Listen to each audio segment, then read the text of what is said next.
It's been okay. I mean, I'm managing Wimbledon, so but I live in the north of England. We'll say north, not. So I was while you miss football and it's driving you nuts. It was nice to get home. I've got a granddaughter who's coming up a year next week.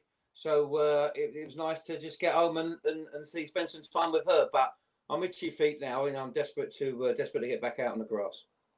Nice one. How was it? I suppose something I really did want to ask you actually, like being the manager of a football club and then coronavirus hitting you. What was that like for you? Because you must have had a plan, a dynamic, all this momentum going on, and then just like stop. Well, I did. I've done the pre-season end of Feb, early March. So all my pre-season was up. Games were fixed in. Everything was done. And then from that moment, once we was due to play Doncaster away, and from that moment, everything obviously was shelved. So first of all, you hear snippets. You don't really get much guidance. A bit disappointed with some of the leadership, but you think, is it going to be a month? Is it going to be 6 weeks? So initially, we kept the boys going, and we had to. We had to be quite clever in how we did it. I mean, everyone's on Zoom and everyone's in these meetings. So we sent out programs, got the boys' bikes on Strava, got them all registered, and then we just kept tabs on them. And then we was hearing it's not going to start. But the position we was in was just above relegation spots. We said, well, we can't take these rumours. We've got to make sure we're fit and ready. So we carried on and had dates, and then the dates went and gone. Then another date, and eventually, they've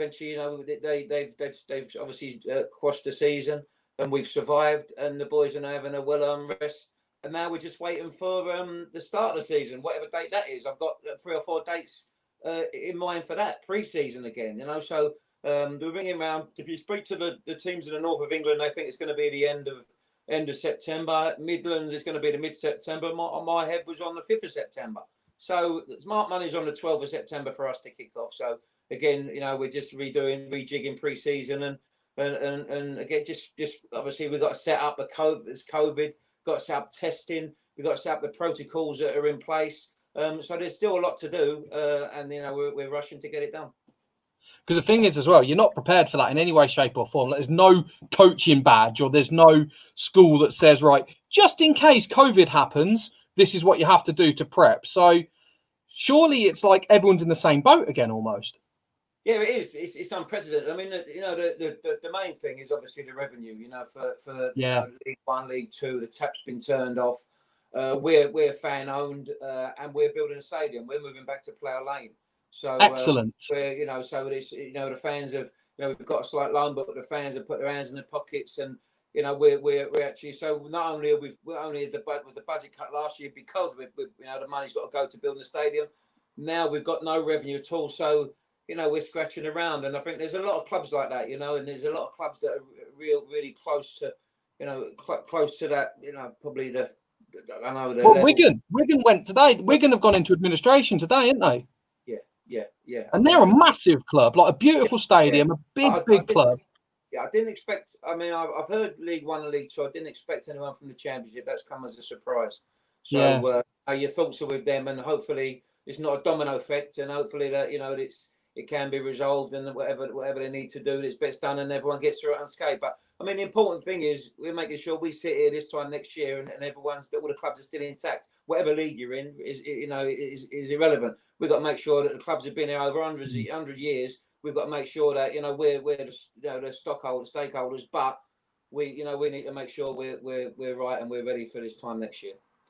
Yeah, and I think you will be. That's one of the good things you can say about Wimbledon, because obviously, however many years ago it was when Wimbledon almost folded and became MK Dons, the fans were like, nah, not having that. We've got a court, we are Wimbledon, and we're building from where we are. So I think if any club could do it, it's AFC Wimbledon, isn't it? Yeah, the fans are magnificent. Right from the start, the dream was to get back to Plough Lane. They felt hard done by, and they were. It was horrendous. The story moved around from pillar to post. The ground shared.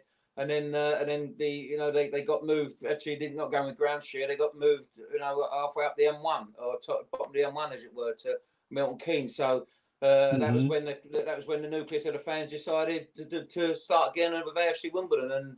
And the story's got to be made into a film. If it wasn't a film, it would be far-fetched and people wouldn't believe it. That's how good this story is. And even funding the stadium.